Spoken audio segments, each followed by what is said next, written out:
Bismillahirrahmanirrahim. Assalamualaikum warahmatullahi wabarakatuh.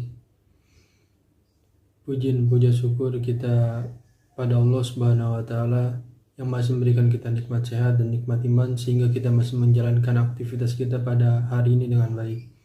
Dan tidak lupa salawat serta salam kita haturkan untuk baginda Muhammad sallallahu alaihi wasallam. Baik yang terhormat Bapak dosen pembimbing pada mata kuliah Perbankan Syariah, yaitu Bapak Profesor Dr. Jawahir Hejazi SHMA dan Bapak Dr. Mutawali SIMM.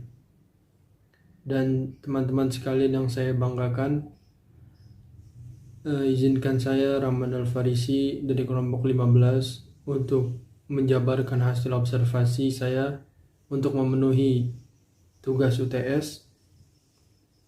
Kali ini observasi saya terhadap pegadaian konvensional.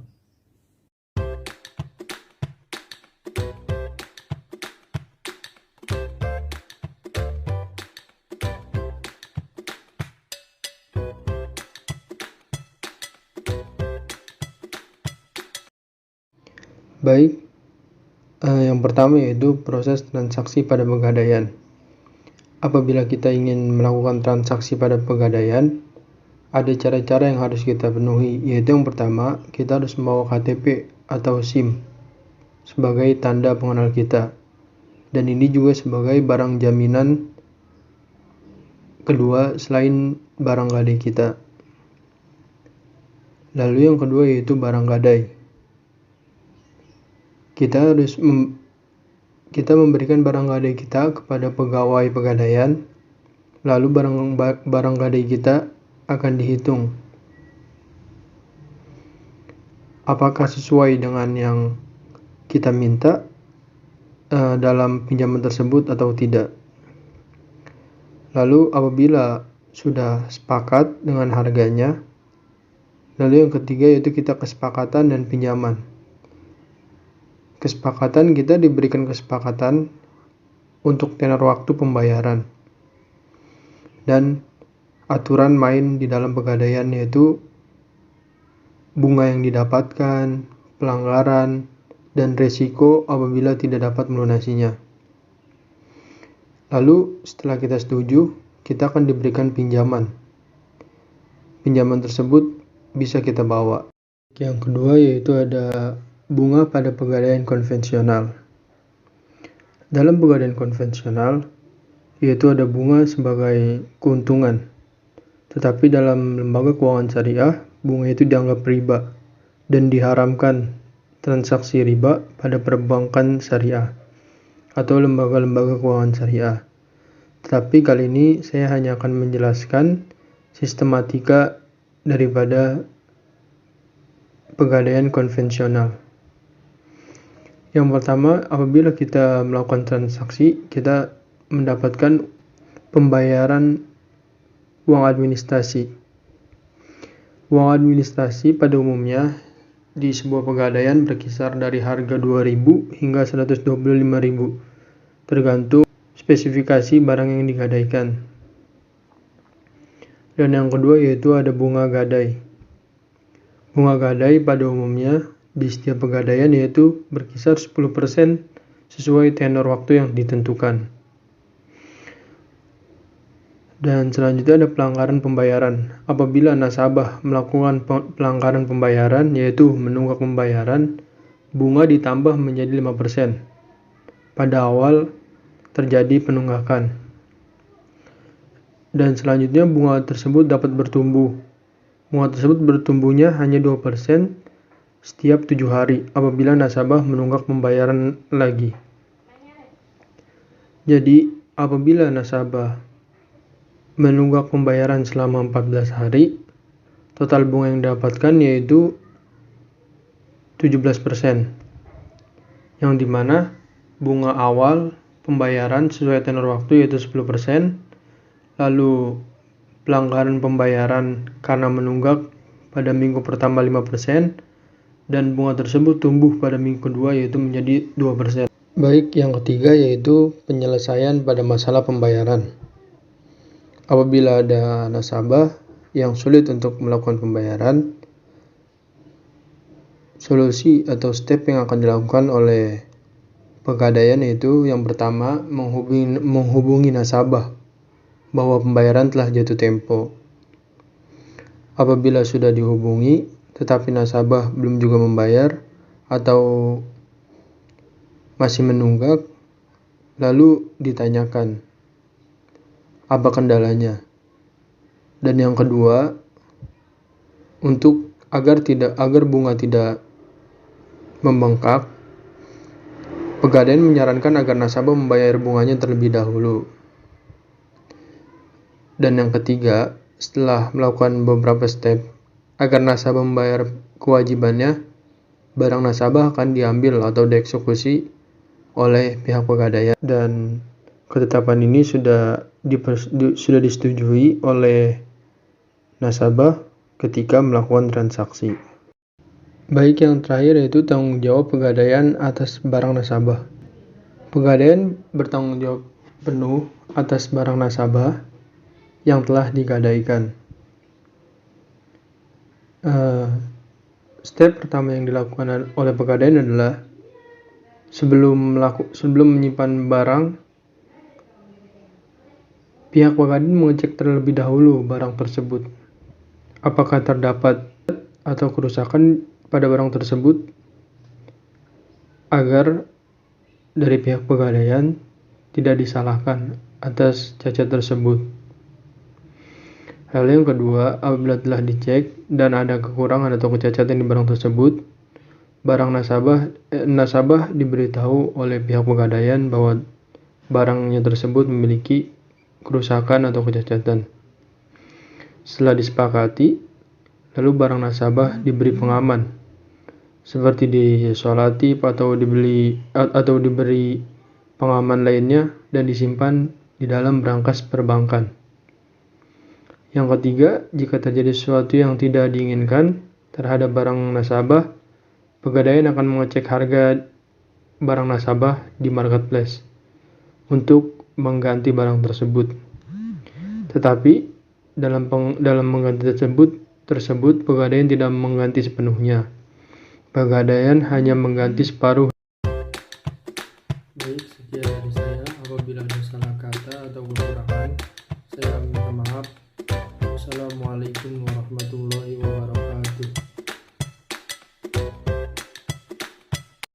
Assalamualaikum warahmatullahi wabarakatuh. Saya Vinky Larasakti, NIM 054 dari kelompok 15 akan mempresentasikan hasil observasi saya, yaitu terkait dengan jual beli online. Dalam jual beli online sama saja dengan perjanjian akad salam seperti biasanya, namun akad salam dalam jual beli online tidak ada tatap muka di antara pembeli dan penjual. Hanya saja pelaku akad dipertemukan dalam suatu website jaringan internet ataupun sosial media. Oleh karena itu, pelaksanaan akad salam adalah peran yang penting dalam jual beli online. Akad salam dalam jual beli online dapat disimpulkan bahwa akad salam dalam jual beli online diperbolehkan selama tidak mengandung unsur-unsur yang dapat merusaknya seperti riba, kezoliman, penipuan, dan sejenisnya, serta memenuhi rukun-rukun dan syarat-syarat dalam jual beli. Berikutnya adapun dalil dan hadis yang memperbolehkan akad salam, yaitu terdapat dalam Quran Surat Al-Baqarah ayat 282 yang artinya, "Hai orang-orang yang beriman, apabila kamu bermuamalah tidak secara tunai untuk waktu yang ditentukan, hendaklah kamu menuliskannya." Dan adapun hadis riwayat Bukhari dari Ibnu Abbas, Nabi bersabda, "Barang siapa melakukan salaf atau salam, hendaknya ia melakukan dengan takaran yang jelas dan timbangan yang jelas untuk jangka waktu yang diketahui." Hadis riwayat Bukhari. Baik, selanjutnya ada pengertian jual beli online dan salam. Jual beli online adalah di mana pembeli dan penjual tidak dapat saling bertemu secara langsung. Namun, pembeli dapat langsung memilih barang yang dibutuhkan dalam bentuk pemesanan tetapi barang yang diperjualbelikan tersebut hanya ditunjukkan dalam bentuk gambar yang dilengkapi dengan harga dan spesifikasi dari barang tersebut. Nah, sedangkan pengertian salam itu tersendiri yaitu jual beli sesuatu dengan menyerahkan suatu barang yang penyerahannya ditunda, atau menjual suatu barang yang ciri-cirinya jelas dengan membayar modal lebih awal, sedangkan barangnya diserahkan di kemudian hari. Sebagaimana jual beli dalam akad salam harus dipenuhi rukun dan syaratnya juga. Adapun rukun dan syarat-syarat jual beli salam yaitu menurut jumhur ulama berpandangan bahwa rukun salam itu terdapat 3. Yang pertama yaitu ada sigot yang mencakup ijab kabul. Yang kedua, pihak yang berakad, orang yang memesan dan yang menerima pesanan. Dan yang ketiga, barang dan uang, pengganti uang barang. Mengenai syarat adanya barang dan uang sebagai pengganti harga barang, maka dalam transaksi jual beli online atau e-commerce tidak dilakukan secara langsung dalam dunia nyata. Bentuk dan wujud barang yang menjadi bentuk transaksi dalam e-commerce biasanya dalam bentuk gambar atau foto atau video yang menunjukkan barang aslinya, kemudian dijelaskan spesifikasi, sifat, dan jenisnya. Nah, sistem jual beli online ini dapat dilakukan dengan menggunakan perangkat komputer, smartphone atau handphone, ataupun tablet yang terkoneksi dengan internet. Perkembangan tersebut mendorong masyarakat untuk memaksimalkan fasilitas dan fitur teknologi yang dapat dengan mudah diakses oleh banyak orang. Hal ini semakin memudahkan masyarakat mendapatkan informasi dengan cepat, mudah, dan hemat.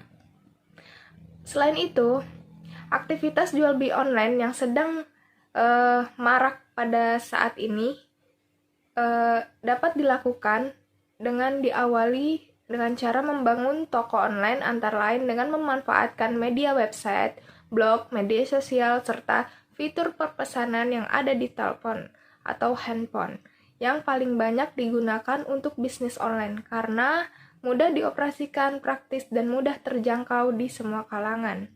Selanjutnya, adapun kelebihan dan kekurangan dari jual beli online. Kelebihan yang ditimbulkan yaitu transaksi melalui internet jauh lebih efisien dan mudah dibandingkan menggunakan media lainnya.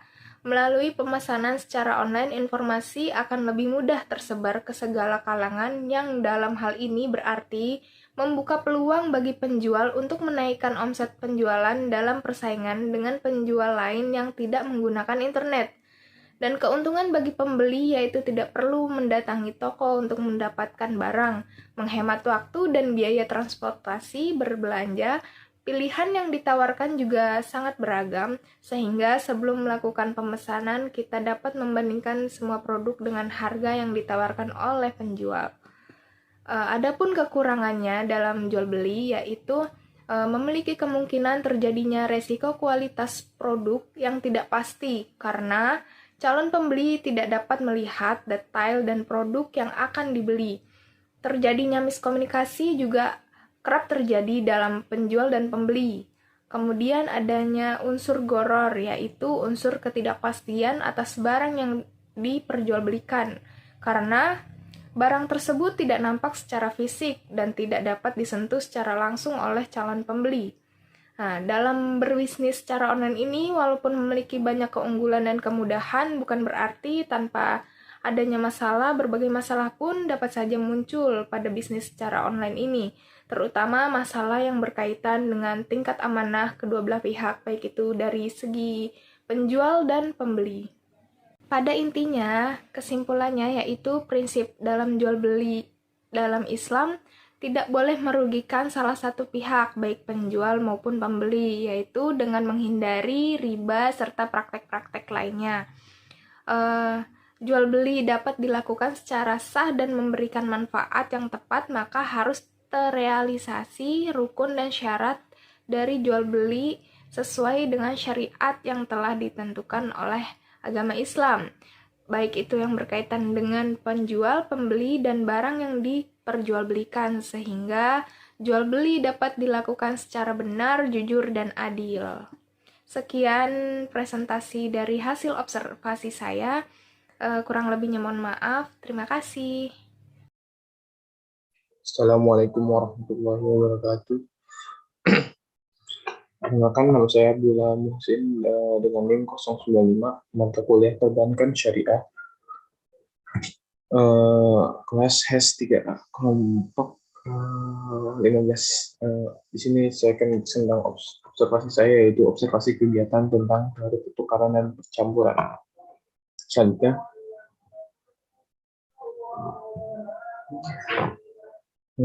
tempat observasi yang saya laksanakan yaitu di pasar tradisional Pondok Labu.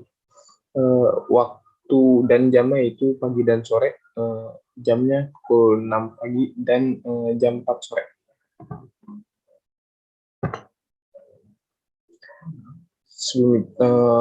Lanjut tentang hasil observasi saya itu, saya menjelaskan update observasi dan metode observasi.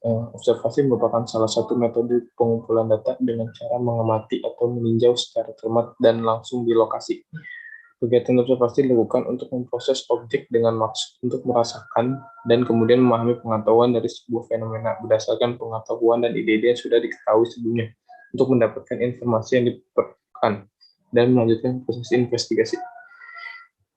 Dan metode yang saya pakai itu metode participatory observasi, menggambarkan apa yang terjadi, siapa atau apa yang terlibat, kapan dan di mana itu terjadi, bagaimana mereka terjadi, dan mengapa. Dari sudut hal terjadi seperti yang mereka lakukan di suatu contoh. Metode observasi partisipan digunakan untuk mempelajari proses hubungan antar individu dengan peristiwa, organisasi secara kontinuitas dari waktu ke waktu, dan pola sosial budaya yang terjadi di mana individu tersebut berada. Selanjutnya itu saya ingin menjelaskan materi yang saya bahas tentang teori observasi yang saya bahas itu tentang teori pertukaran. Jadi saya menjelaskan teori pertukaran dan percampuran. Objek pertukaran dan percampuran. Vicky membedakan dua jenis objek pertukaran dan percampuran, yaitu ain, yaitu real asset berupa barang dan jasa, dan dain atau financial asset berupa uang dan surat berharga. Dari segi objek pertukaran dapat didefinisikan tiga jenis pertukaran, yaitu satu, pertukaran atau percampuran ain dengan ain, real asset dengan real asset. Yang kedua, pertukaran atau percampuran ain atau real asset dengan dain atau financial asset. Yang ketiga yaitu pertukaran atau percampuran dain financial asset dengan dain financial asset. Jadi ada ain dengan dain, dan dain dengan dain. Real asset dengan real asset dengan financial asset, dan financial asset dengan financial asset. Namun di sini saya observasi saya hanya mendapatkan tentang teori pertukaran, tidak dengan teori percampuran, karena hasil dari observasi saya hanya menemukan teori pertukaran, tidak menemukan teori percampuran. Mohon maklumi atas keterbatasan dengan hasil observasi saya. Semoga bisa bermanfaat hasil observasi saya. Untuk waktu pertukaran, Vicky membedakan dua waktu pertukaran, yaitu nakdan atau immediate delivery, yang berarti penyerahan saat itu juga, dan goiru nakdan atau deferred delivery, yang berarti penyerahan kemudian. Yang dimaksud dengan nakdan atau immediate delivery yaitu barangnya ready stock, tidak berarti barangnya ada pada saat itu juga. Kalau sedangkan goiru nakdan itu deferred delivery, yang berarti penyerahan kemudian, barangnya good in process, jadi barangnya barangnya masih dalam tahap proses pembuatan, tidak ready stock. Dan selanjutnya itu hasil observasi saya di pasar tradisional Pondok Labu. Objek pertukaran di tempat observasi yaitu pertukaran ain dengan real asset dengan dain financial asset, yaitu pertukaran barang atau jasa dengan uang, di mana pihak konsumen menukarkan uangan dengan barang atau jasa kepada pembeli untuk memenuhi kebutuhannya. Dalam kegiatan ekonomi di pasar ini menggunakan teori pertukaran di atas, itu teori pertukaran Ain real asset dengan Dain atau financial asset. Di pertukaran uang, pertukaran barang jasa dengan uang. Contoh transaksinya, pembeli menukarkan uangnya dengan barang kepada pihak penjual contohnya untuk membeli perabotan rumah tangga, kebutuhan pokok, misalnya sayur, mayur, daging, telur, dan lain-lain. Kebutuhan sekunder, misalnya seperti baju, celana, dan lain-lain. Kita kesimpulan hasil observasi. Kesimpulan hasil observasi hubungan teori pertukaran pada pasar tradisional dan perbankan syariah. Teori pertukaran, jadi persamaan teori pertukaran pada pasar tradisional dan perbankan syariah. Kegiatan transaksi jual beli di pasar tempat saya observasi punya kesamaan dengan akad murabahah. Transaksi yang ada di dunia perbankan syariah yaitu transaksi murabahah mempunyai jenis konsep tukaran yang sama dengan transaksi jual beli di pasar, yaitu pertukaran Ain atau real asset dengan Dain atau financial asset, dan waktu pertukaran yaitu nakdan atau immediate delivery, yang berarti penyerahan barang saat itu juga, tidak good in process, dan di mana barang tersebut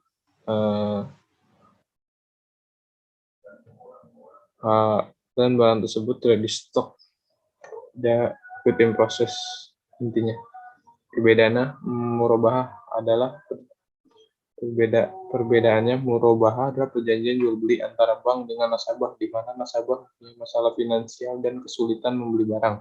Sedangkan transaksi jual beli di pasar yaitu interaksi antara dua belah pihak atau lebih yang sama-sama memiliki tujuan. Sang pembeli membutuhkan barang dan sang penjual menyediakan barang pada pembeli untuk memperoleh keuntungan.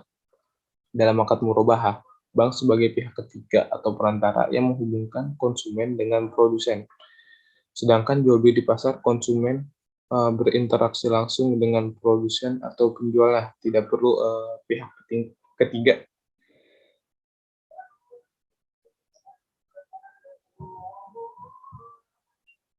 Kaitannya dengan NCCC yaitu Natural Certainty Contract, adalah kontrak dalam bisnis memberikan kepastian pembayaran dari segi jumlah atau amount, waktu, timingnya. Kontrak ini biasanya dipakai pada teori pertukaran. Objek pertukaranlah baik barang maupun jasa. Akad dalam kontrak ini yaitu sewa menyewa, jual beli, upah mengupah. Kan kalau di sini saya akad dalam kontrak yang saya observasi yaitu tentang teori pertukaran jual beli. Hanya jual beli saja. Jadi dalam observasi saya, transaksi jual beli di pasar dengan akad murabahah mempunyai korelasi teori pertukaran yang hampir sama, bahkan sama, namun hanya saja ada perbedaan di segi prosesnya tersebut.